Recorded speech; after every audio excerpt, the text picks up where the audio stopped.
Good morning, guys. So, hi, Pop. Today I'm gonna teach you how to make pizza. I'm not gonna teach you because I made it last night, but I'm just gonna tell you the ingredients of how to make it.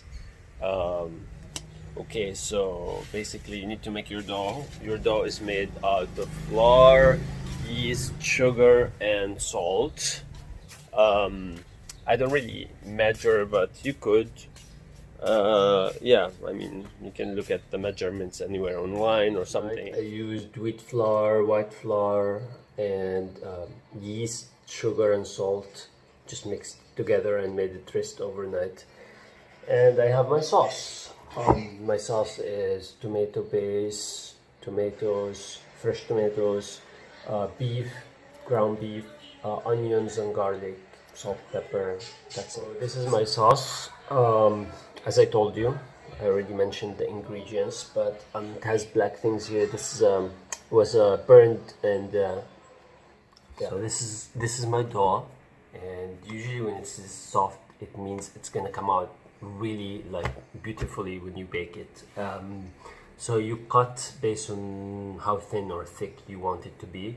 So this is a great cut for me. You don't need much. Oh, by the way, this is also really nice if you're making bread.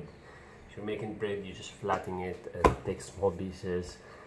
It can be nice for pita bread or other kind of bread, and it's really beautiful because you know of the mixture of the white flour and the wheat flour in it. It is fantastic. So yeah, as I said, this is a size that I like to play with. So it's not too thin crust and it's not too thick at the same time. So when you flatten it, just remember one thing. You need flour. You need lots of flour. So you need to keep adding flour and using your rolling pin so that you can get to the size that you want. If your oven is big enough, you can make a large pizza or a small one for guests, friends, family, whoever you like. If you have a little party or something like that.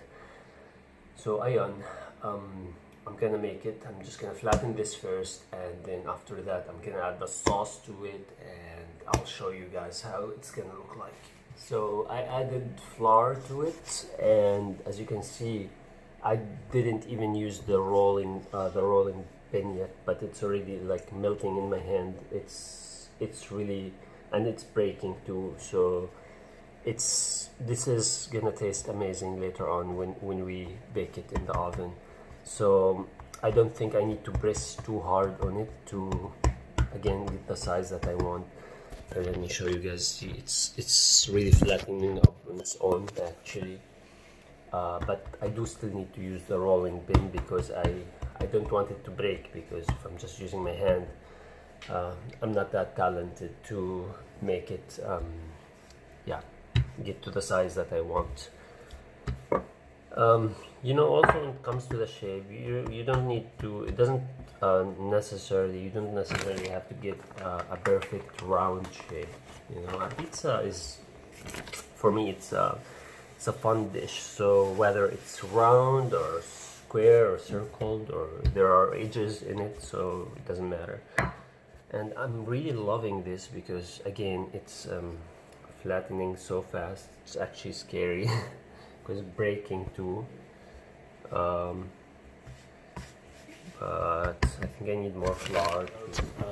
Almost ready, so I think this is a good size. I'm just gonna put some of the sauce on it and put it. I have this old pizza tray. I'm just gonna use just a tray, a round tray. But again, as I said, whether you have a round tray or a square tray or whatever kind of tray, it all works. So this is a tray I'm gonna use. You don't need to use wax papers or such as. You can just use some flour and put it there, and that's it. Go with it. This is what I usually do. Some flour, spread it around, and put the dough in here, and it should be fine. It will not stick. Okay, now I'm gonna transfer it, but I'm afraid that it's gonna break because it's really fragile. You know, it's super soft. I highly suggest that you heat your oven before you make your pizza or any other dish, actually, it's always better if your oven is hot before before you start cooking. Decide to put eggs on it. So yeah, I'm just gonna crack 3 eggs on top of it. I think it should look fine. It should make it look nice. Look at these colors. It's so pretty. So now I'm just gonna sit here and wait for my pizza to cook, and yeah, once it's done I'll show it to you guys. And then I'm gonna make the other one, and I'm gonna use one for breakfast. The other one I'm gonna store it for maybe later when I'm watching my favorite Netflix series or something on TV, and I'll have it as a midnight snack.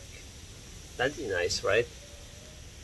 And so I'll try to do a little Tagalog, Filipino, actually, not Tagalog, Filipino talk, because Tagalog apparently, from what I know, is a dialect also, like Tagalog. Tag-Ilog is like the people who live near the river or something like that. They spoke Tagalog. That's their dialect. And Filipino is the language of the country, the Philippines. Please correct me if I'm mistaken. That's what I know, but I'm not sure. I could be wrong. Shut up! Okay, so I think it's cooked now. Just put it outside, and I'm gonna make the second one. There it goes. And this is the second one. And yeah, there. Thank you so much for watching. Have a nice day. Bye.